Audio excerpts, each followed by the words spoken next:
அருங்கரை அரிதாக பெறக்கூடிய அருங்கரை அரிதாக பெறக்கூடிய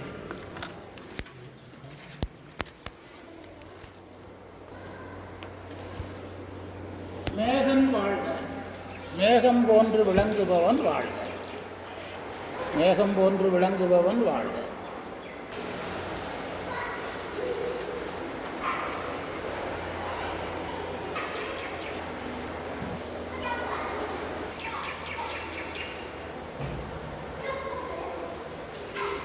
மீக்கொளங்கிற வார்த்தை ஒரு அரிய வார்த்தை. மீக்கொளன்னா மேற்கொண்டு வர அப்படின்னு அர்த்தம். மீக்கொள மேற்கொண்டு வர.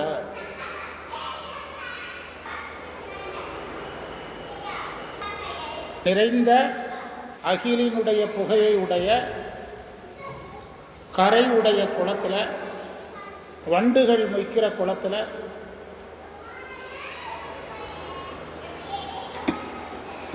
மேற்கொண்டு வர. சவுண்டு கொஞ்சம் குறைச்சிக்கலாம் சிவா. அதனை கவனித்து அடியார்கள் எல்லாம், இப்போ கரெக்டாக சவுண்டை குறைச்சிடுங்க. அடியார்கள் அர்ச்சனைங்கிற வயலில் அன்புங்கிற விதையை போடுறாங்க.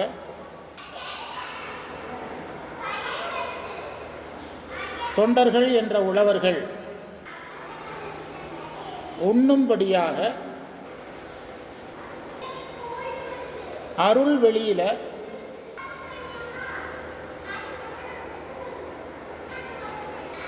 பெறுவதற்கரிய மேகம் போல இறைவன் இருக்கிறார். பெறுவதற்கு அரிய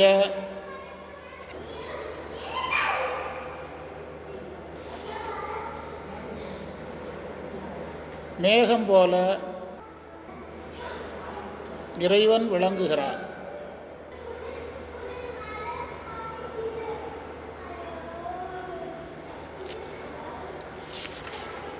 அது நீங்கள் எல்லாரும் சொன்ன வரியை அட்ஜஸ்ட் பண்ணி சொல்லியாச்சு. இதை படிக்க சொல்ல அவங்க படிங்க. கரும்பண கச்சை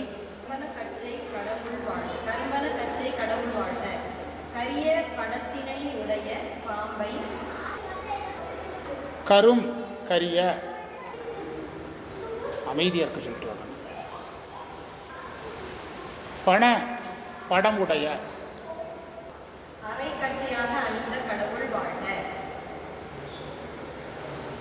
பாம்பை அரைக்கச்சையாக. நாம் பெல்ட்டு கட்டுற மாதிரி தேவபெருமான் எதை கட்டியிருக்கிறாரு? பாம்பை கட்டியிருக்கிறாருன்னு அர்த்தம். கருப்பாக இருக்கிற பாம்புங்கிறார். இது புதிய செய்தி. கருநாகம்னு அர்த்தம். கருப்பு நாகப்பாம்பு, அதைத்தான் இடுப்பில் கட்டியிருக்கார். நெல்லுங்க. கரிய நிறமுடைய படமுடைய பாம்பை இடையில் கட்டியவர். சைவ சித்தாந்தப்படி பாம்புங்கிறது சுத்தமாயா சக்தி. பாம்பு என்பது சிவனின் ஆற்றலை குறிப்பது. ஆற்றல்.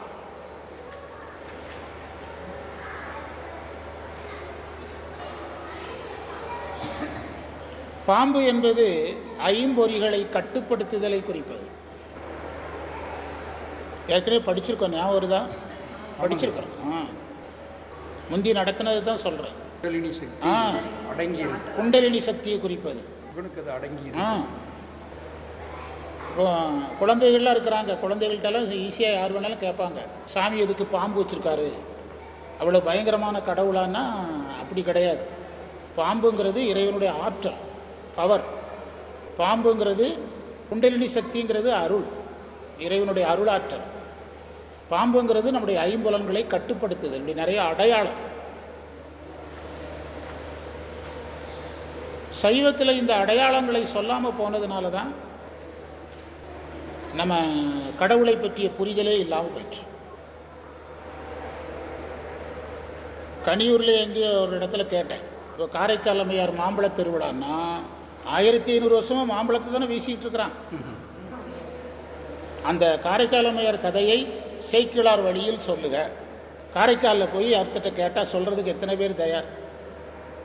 காரைக்காலில் போய் அந்த மாம்பழ கதையை, காரைக்கால் அம்மையார் கதையை சேக்கிழார் சொன்ன மாதிரியே சொல்லுங்கன்னா எத்தனை பேருக்கு தெரியும்?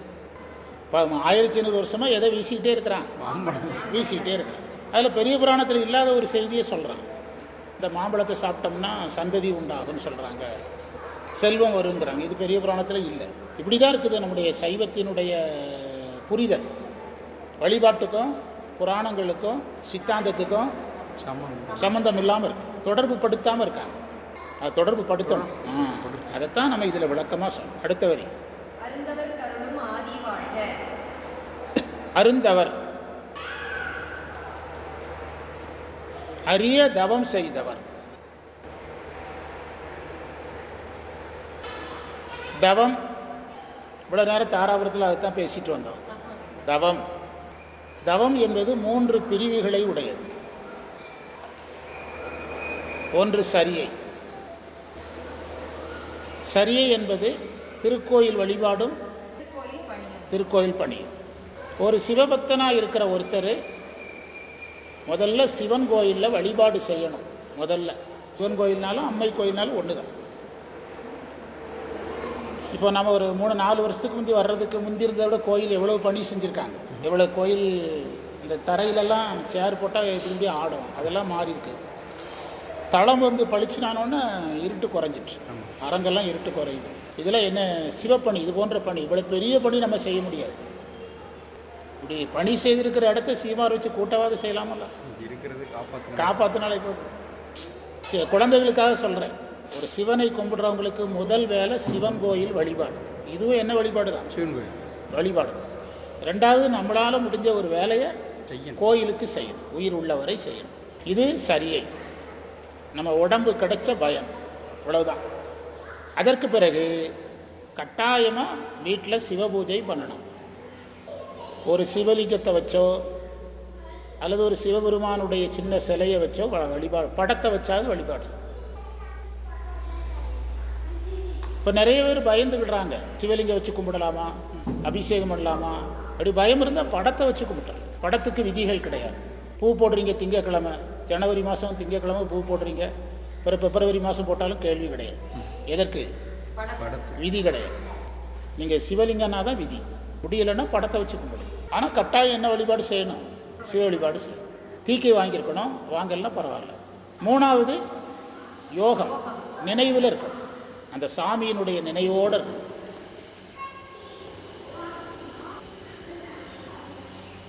சிவனை நினைச்சுக்கிட்டே இருக்கணும். நற்றவா உனை மறக்கினும் சொல்லும் நமசிவாயனை இமைப்பொழுதும் என்னெஞ்சில் நீங்காதான் தாழ்வாழ். இந்த சாமி நினைவாகவே இருக்கணும். மூவர்கண்டியம்மன் கோயிலில் நான் சொல்கிறேன், இந்த கண் ஆப்ரேஷன் பண்ணும்போது பயங்கரமாக வலிக்குது. மற்ற ஆப்ரேஷனுக்கும் கண் ஆப்ரேஷனுக்கும் என்ன வேறுபாடுன்னா, இப்போ உங்களுக்கு எங்கே ஆப்ரேஷன் பண்ணாலும் நீங்கள் தூங்கலாம். எனக்கு வந்து ப்ரெஷர் பார்க்குறேன் அப்படின்னு சொல்லி பார்த்தேன், அந்த கண் ஆப்ரேஷனுக்கு வந்து ப்ரெஷர் பார்க்கணும். நான் படுக்கும்போது ஏதோ மந்திரம் சொல்லிட்டு தூங்க போகிறான்னு கண்டுபிடிச்சிட்டேன். சார் தூங்கிறாதீங்க சார், ஒன்று ரிப்போர்ட்டே காட்டாதுங்கிறேன். இங்கே ஒரு ஒன்று வைக்கிறான், அங்கே ஒன்று வைக்கிறான், அங்கே ஒன்று வைக்கிறான், அங்கே ஒன்று வைக்கிறான், எல்லா வயர்லேயும் இருந்து ரிப்போர்ட் வரணும். இங்கே ஒன்று வைக்கிறான், அங்கே ஒன்று வைக்கிறான், காலத்தில் 2 விரலில் வைக்கிறான். தூங்கிறாதீங்க சார், ரிப்போர்ட்டு வராதுங்கிறான். நீங்கள் ஆப்ரேஷன் பண்ணும்போது என்னை விட்டால் நான் என் படுத்து தூங்கிடும் மந்திரத்தை சொல்லிட்டேன். கண் ஆப்ரேஷன் மட்டும் ரொம்ப ஆபத்து. ஏன்னா டாக்டர் வந்து நீங்கள் நேராக பாருங்கள், மேலே ஒரு லைட்டு வரும், நீங்கள் தூங்கக்கூடாது, லைட்டை பார்த்துக்கிட்டே இருக்கணுங்கிறார். அப்போ ஆப்ரேஷன் எப்போ நடக்குது, விழித்திருக்கும். அப்போ விழிப்புனா நமக்கு வலி தெரியும்னு அர்த்தம். உங்களை விழித்திருக்க சொல்லிட்டானா மயக்கம் இல்லைன்னு அர்த்தம். அப்போ வலி ஒரு நல்ல நண்பனுக்கு அட்வைஸ் பண்ணுன்னா கண் ஆப்ரேஷன் பண்ணாதுன்னு தான், அவ்வளோ வலி.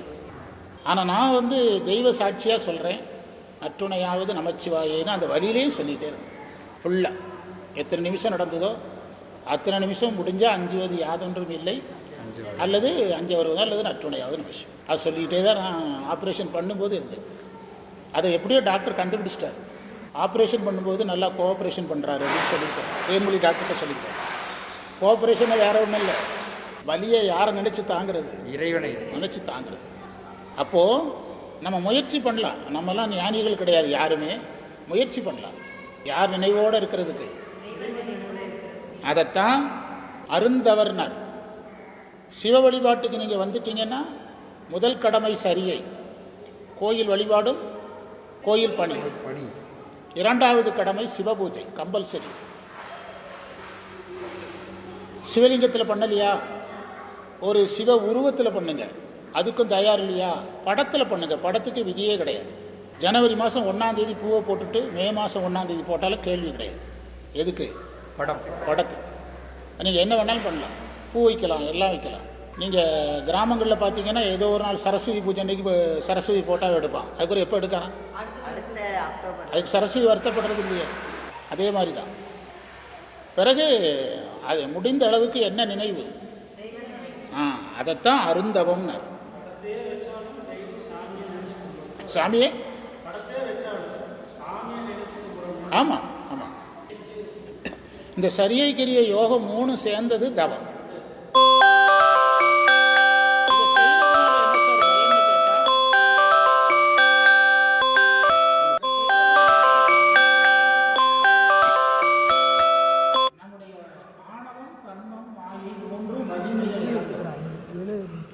ஆணவம் ஒடுங்கும், கன்மம் போகும், மாயை போகும்.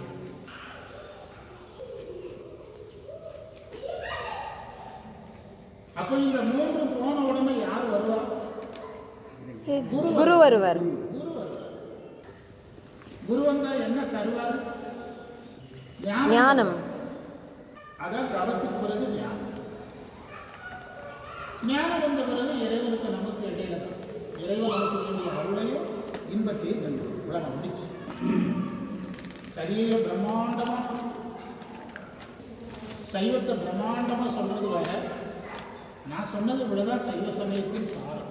சரியை கிரிய யோகம், 3னுடைய சாதனத்தினால குரு, குருவினால ஞானம், ஞானத்தால் அருளும் இன்பம், முடிஞ்சுது அவ்வளவு. அதனால தான் அருந்தவர்னர். அருந்தவர்க்கு அருந்தவர்க்கு அவங்க படிக்க வேண்டிய வரிய அரிய தவம் செய்தவர்களுக்கு அருள்கிறான்.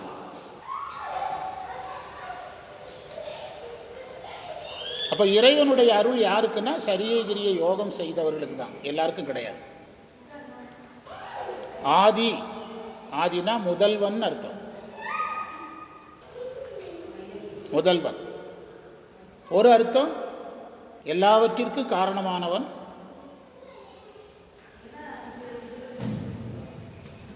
இன்னொரு அர்த்தம்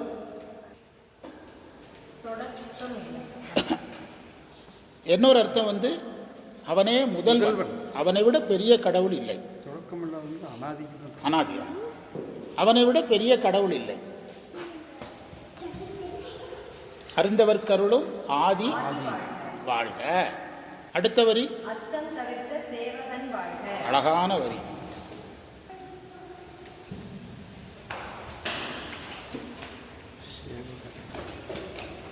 அச்சத்தை நீக்குகின்ற வீரன், சேவகன்னா வீரன். அச்சத்தை நீக்குகின்ற வீரன்.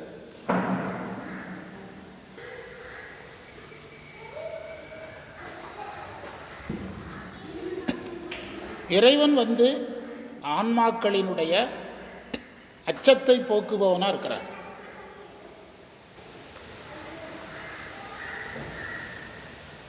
அஞ்சேல் என்று இங்கு அருளாய் போற்றி,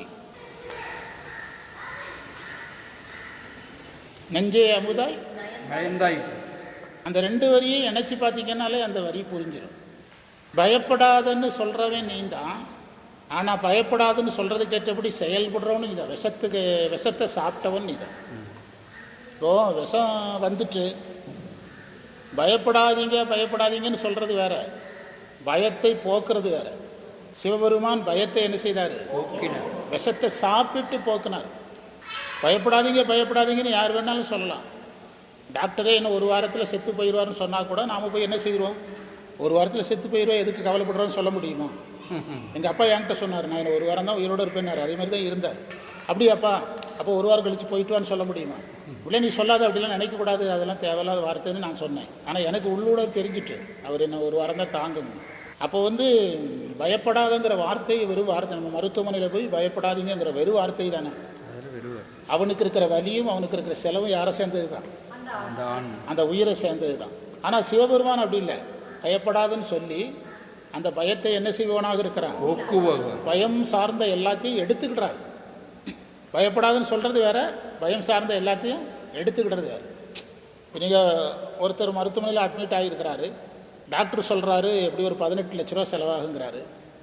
உங்கள் சொந்தக்காரங்கெல்லாம் வந்து 1/2 கிலோ ஆப்பிள் பழம், 1 கிலோ ஆரஞ்சு பழம், ஒரு ஹார்லிக்ஸ், மருத்துவமனை கண்டுபிடிக்கிறதுக்கு முந்தின நாள் கண்டுபிடிச்சது தான் ஹார்லிக்ஸ். ஹார்லிக்ஸ் மாதிரி நூற்றுக்கணக்கான கம்பெனி வந்தாச்சு. இன்னும் நம்மளால் எதை விட முடியல? ஹார்லிக்ஸ் அல்லது பன்னு. அந்த காலத்தில் பன்னு வாங்கிட்டு வருவாங்க. இது எல்லாமே அவனுக்கு போதுமானதா? ஒரு சொந்தக்காரர் வர்றாரு, எவ்வளோ செலவாகுன்னாரு? 18 லட்சம். சரி, ரவுண்டாக 20 ரூபா வச்சுக்க, வேறு எதாவது தேவைன்னு சொன்னால் எப்படி இருக்கும்? அது மாதிரி சொல்கிறவர் தான் யார்? இறைவன். இறைவன். அதான் அச்சம் தவிர்த்த சேவகன். கண்ணதாசன் வந்து உடம்புக்கு முடியாமல் படுத்திருக்கும்போது சாண்டோ சின்னப்பா தேவர் பார்க்க போயிருந்தாராம். ஹாஸ்பிட்டல் செலவுக்கு பணம் வேணுமானாராம். கண்ணதாசன் அவனே அடிப்படையில் பெரிய பாரம்பரியம் உள்ளவங்க, நாட்டுக்கொட்டை செட்டியார், கேட்டு வாங்குவாங்களா அவங்கெல்லாம். அதெல்லாம் ஒன்றும் வேண்டான்ட்டாரான். பிறகு சாண்டோ சின்னப்பா தேவர் போன பிறகு தலையணை எடுத்து பார்த்தா கீழே கெட்டுக்கட்டாக பணம் இருக்கான்.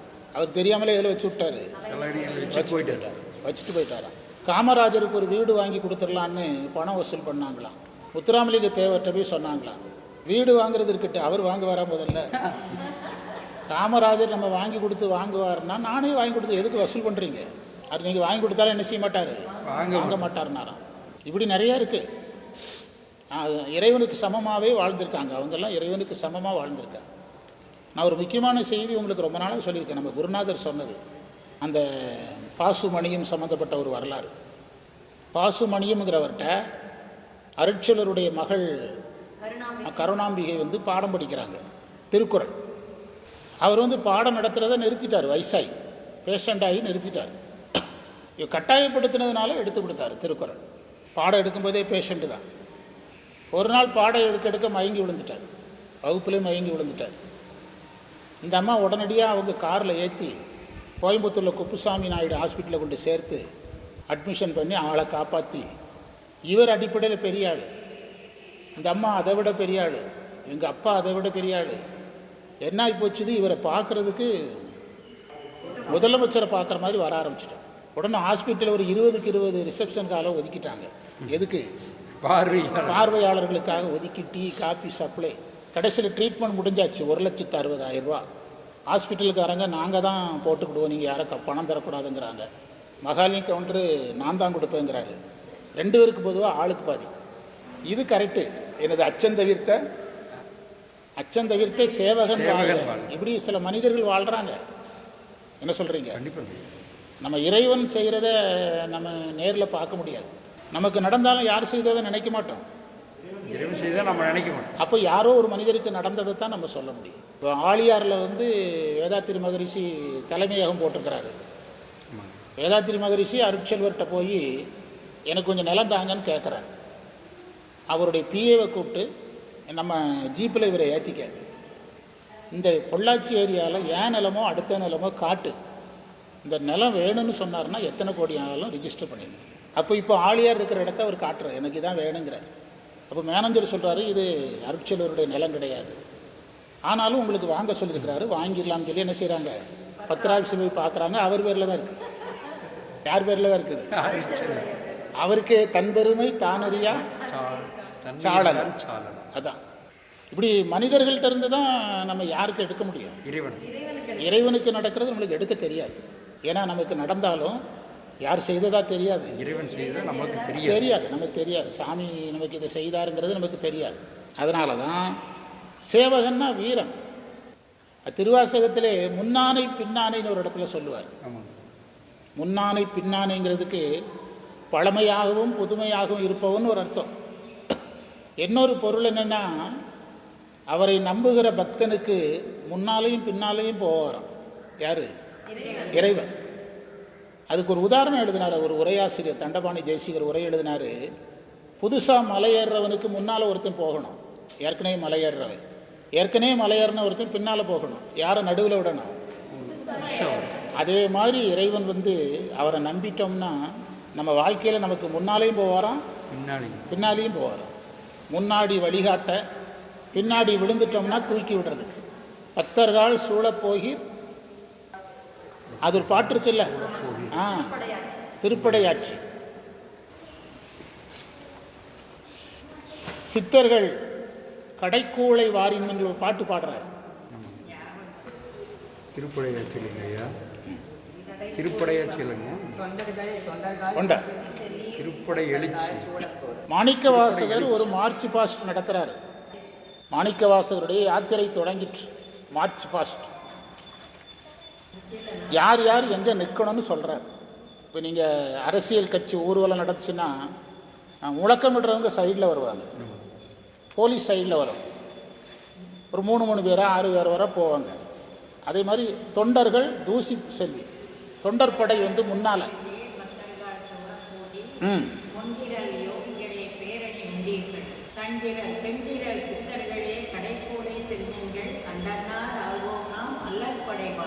மந்திரத்துக்கு பொருள் என்னன்னா, என்னுடைய இராணுவ அணிவகுப்பில் முதல்ல போக வேண்டியது தொண்டர்கள். திடீர்னு கூட்டமாக கொஞ்சம் பேர் போனால் தூசி கிளம்பும், அதுக்கு தூசிப்படைன்னு பேர். அது தூசிப்படை. பக்தர்கள் எல்லாம் சுற்றி வாங்க. தொண்டர்கள், பக்தர் வேற தொண்டர் வேற. பக்தர் அன்பு காட்டுபவர், தொண்டர் அன்பும் காட்டி வேலையும் செய்கிறவர். மாணிக்கவாசருடைய அணிவகுப்பில் யாருக்கு முதல் மரியாதை? தொண்டர். வேலை செய்கிறவனுக்கு முதல் மரியாதை. என்கடன் ஒன்றிரல் யோகிகளே பேரணி உந்தீர்கள். யோகிகளுக்கு என்ன வேலைன்னா, வேகமாக போங்க, நடங்க தம்பி, சுறுசுறுப்பாக போங்க, இதெல்லாம் யோகிகளுக்கு வேலை. ஏன் யோகிகளுக்கு அந்த வேலை கொடுத்தாருன்னா, அவங்க கொஞ்சம் நல்லா அதிக ஸ்டெமினாவோடு இருப்பாங்க. கற்றுனாலும் எனர்ஜி அவங்களுக்கு குறையாது. சித்தர்கள் கடைசியில் வாங்க. ஏன்னா யாரும் கீழே விழுந்துட்டா அவங்கள ஆசுவாசப்படுத்தி கொண்டு வர்றதெல்லாம் யாருடைய வேலை? சித்தர்கள். நாம் எல்லாரும் சேர்ந்து துன்பம் வராமல் இறைவனை அடைவோம். இங்கே சொன்ன தொண்டராக, பக்தராக, யோகியாக, சித்தராக யார் ஒரு ஆளே நிற்பார்? சிவன் ஒரு ஆளே நிற்பார். அதுதான் சேவகன். அந்த வரியை சொல்லுங்க. சேவகன் முக்கியமான வரி. நமக்கு பயம் வரும்போது நம்முடைய பயத்தை போக்குற சேவகன் யாருங்கிற எண்ணம் வரணும். சிவபெருமானுங்கிற எண்ணம் வரணும். அச்சம் தவிர்த்த சேவகன். சேவகன்னா வீரன். சேவகன் இப்போ நம்ம செக்யூரிட்டின்னு சொல்கிறோம், அதுக்கு வீரன்னு பொருள் கிடையாது. பாதுகாவல், நைட் வாட்ச்மேன் அவரே தூங்குறாரு, எங்கே சேவகம் பண்ண? அவர் எப்போ தூங்குறாருன்னா அந்த தெருவில் எல்லாரும் தூங்கினவர் தூங்குறாரு. அது வரைக்கும் பயங்கரமாக விசில் ஊதுவார், பயங்கரமாக அங்கேயும் நடப்பார், பிறகு ஒருபாடு படுத்து தூங்கிடுவார். செக்யூரிட்டிங்கிறது பாதுகாப்பவன், வீரனாக இருக்க வேண்டியது கிடையாது. ஆனால் அச்சத்தை போக்குவோன் யாராக இருக்கணும்? வீரனாக இருக்கணும். இவ்வளோ அழகான வரி. அச்சந்தவிர்த்த சேவகன். அடுத்தது எப்போதும். நிச்சல்னா எப்போதும். நித்தமுங்கிறது தான் நிச்சலும்னு வருது.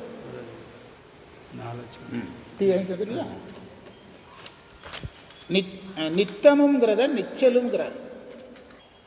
எல்லா நாளும் அல்லது எப்போதும்.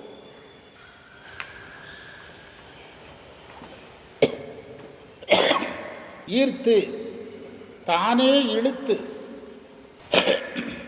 தானே இழுத்து. உயிருக்கு பயன்படாத விஷயங்களுக்கு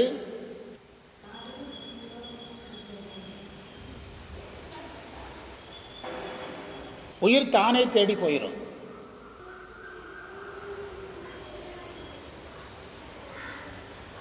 உயிருக்கு பயன்படுற விஷயத்தை கொடுக்கணும்னா யார் தான் தேடி வரணும்? அதனால தான் ஈர்த்துனார். ஈர்த்துனார். மருத்துவமனைக்கு டாக்டர் பல வகையில் நமக்கு மிரட்டல் விட்ட பிறகு தான் நம்ம ட்ரீட்மெண்ட்டுக்கு போவோம். ஒரு டாக்டர் ஒன்றுமே இல்லைங்கிறாரு, ஒரு டாக்டர் ஆப்ரேஷன் பண்ணுங்கிறாருன்னா யாரை தான் நம்புவோம்? அந்த ஒன்றுமே இல்லைன்னு சொல்லணும், நம்புவோம். அப்படியே தள்ளி. இப்போது நம்ம ஞானசம்பந்தம் டாக்டருக்கு நடந்தது என்ன? 10 வருஷத்துக்கு வந்து அவருடைய ஃப்ரெண்டுக்கிட்ட கண் ஆப்ரேஷன் பண்ண போயிருக்கார். இப்போ அவசரம்னு இருக்கிறார். 5 வருஷம் கழித்து போயிருக்காரு, அப்போவும் அதே மாதிரி சொல்லியிருக்கிறார். இப்போ தான் பண்ணியிருக்கிறார். டாக்டர் என்ன சொல்கிறாருன்னா, நான் சொல்லும்போது பண்ணியிருந்தால் எனக்கு இன்னும் கொஞ்சம் நல்லா இருந்திருக்கோங்கிறார். அப்போது என்னென்னா, நம்ம பயனற்ற விஷயங்களுக்கு தானாக போவோம், நல்ல விஷயங்களுக்கு நம்மளை யாராவது அழைக்கணும். இப்போ திருவாச வகுப்புக்கு எல்லாரும் தானாக வருவாங்களா? டாஸ்மார்க்கில் எவன் போய் கூப்பிட்டான் அவனை? டாஸ்மார்க்கில் அவனை யாரை போய் கூப்பிட்டாங்களா? இவனா போய் விடுறானே. இவனே கூப்பிட்டு திறக்கிறான். வடிவேல் ஒரு படத்தில் கேட்குறாருல, எப்போ திறப்பீங்கன்னு கேட்குறாருல. ஒரு படத்தில் எப்படா கடையை திறப்பீங்கன்னு கேட்குறாருல, உள்ளே உட்காந்துக்கிட்டு கேட்குறாரு.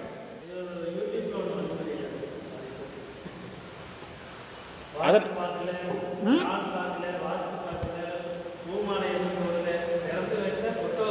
கொட்டுதான். அதனால தான் நிச்சலும் இறைவன் என்ன பண்ண வேண்டியிருக்குன்னா, இப்படி ஒரு குழந்தையை வளர்க்கணும்னு முடிவு பண்ணிட்டா, தாய் அந்த குழந்தை கவனமாகவே இருக்கிற மாதிரி இந்த உயிரை வளர்க்குறதுன்னு இறைவன் முடிவு பண்ணிட்டா, டெய்லி அந்த உயிரை என்ன செய்கிறாரு? இழுக்கிறார். காலையில் வழிபாட்டுக்கு வா, சாயங்கால வழிபாட்டுக்கு வா, தேவாரம் பாடவா, திருவாசகம் பாடவா, சித்தாந்தத்துக்கு வா, மிருதங்க வாசிக்க வா. இப்படி யார் இழுக்க வேண்டியிருக்குது? மிருதங்கம் பேர்லையாவது கோயிலுக்கு வருவானல்ல. மிருதங்க வாசிக்கவா, காலையில் மார்கழி மாதம் பொங்கல் திங்கவா, தயிர் சாதம் திங்கவா. இதெல்லாம் இறைவன் ஒரு காரணத்தை வச்சு அந்த உயிர் என்ன செய்கிறாரு? அதான் நிச்சலும் ஈர்த்து ஆட்கொள்வோனோ அடிமை கொள்பவன் அர்த்தம். கொஞ்ச நேரம் இவங்க பாடட்டும், பிறகு டீக்கு பிறகு ஒரு 10 நிமிஷம் பேச இறைவன். பரேஷ் கொஞ்ச நேரம் பாடுங்க. மிகுந்த துன்பம் சூழிரும் துன்பம் துடைப்போன்னா முற்றிலுமாக நீக்குபவன்.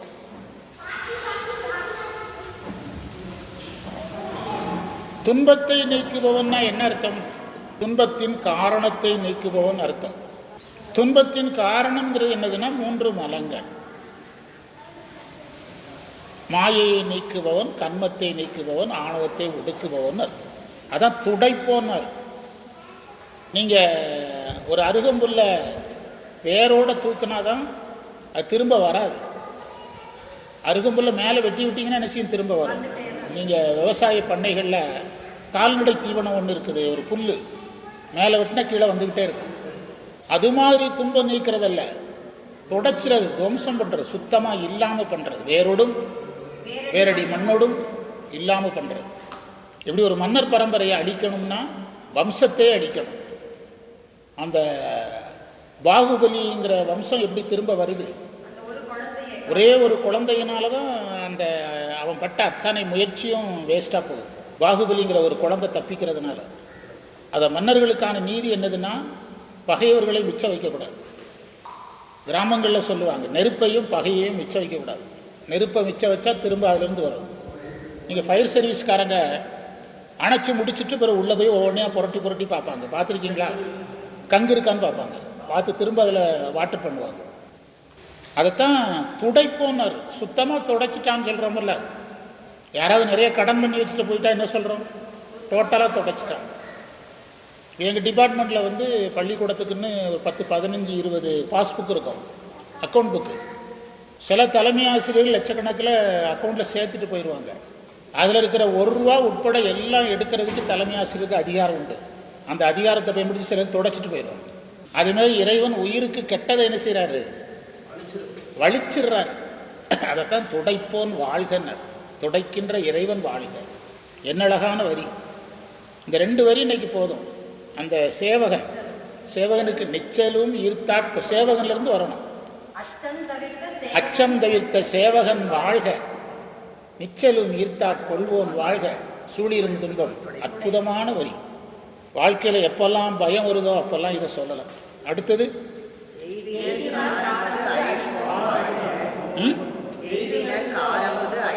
எய்தினா அடைந்தோர்னு அர்த்தம். யார் அவனை அடைகிறார்களோ அவர்களுக்கு அமுதத்தை கொடுக்கிறான்.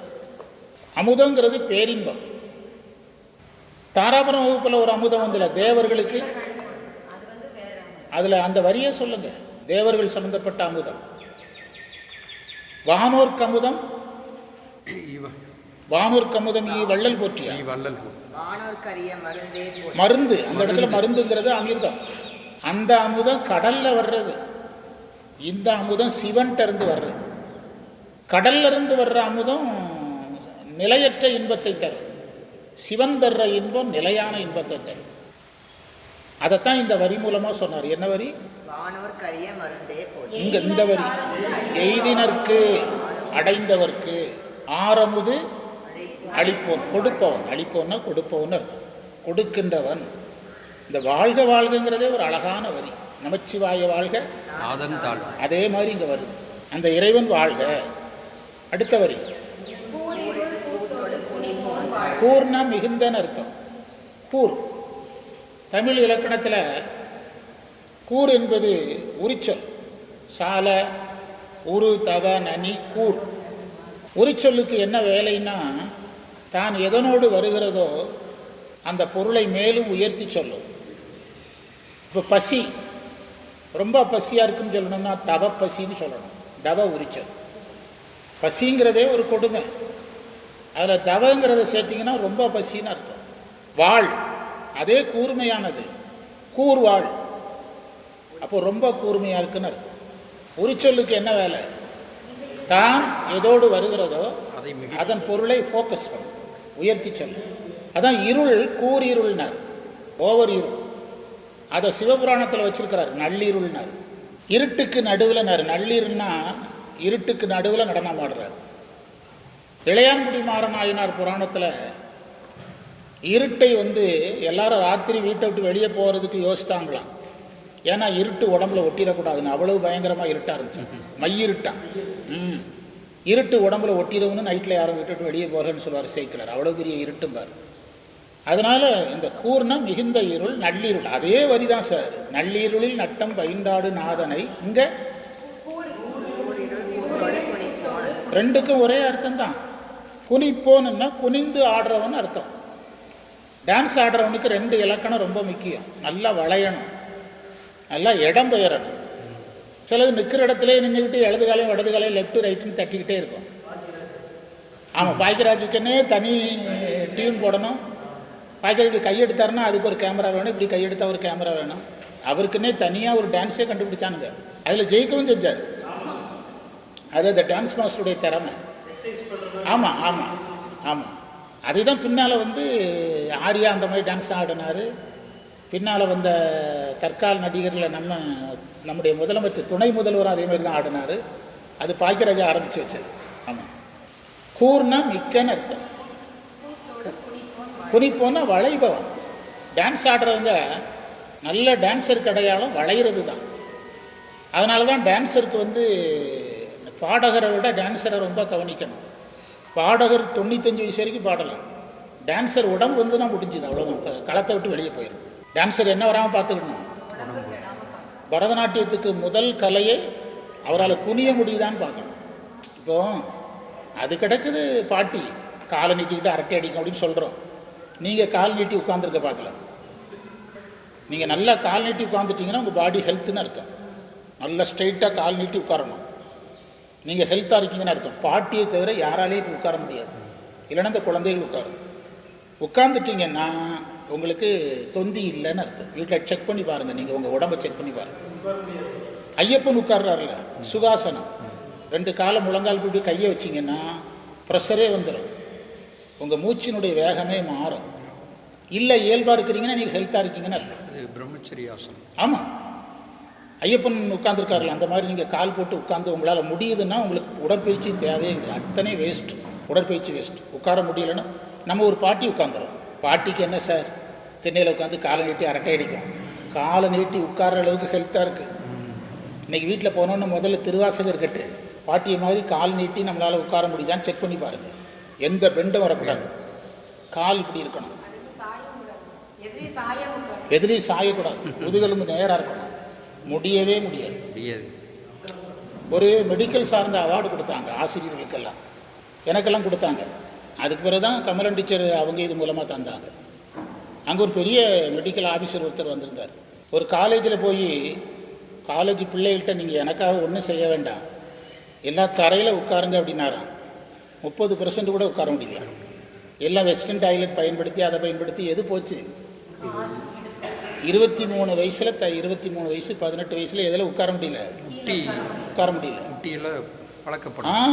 அதான் குனிப்போன்னாரு. ஆடுறது வேற, குனிஞ்சி ஆடுறது வேற.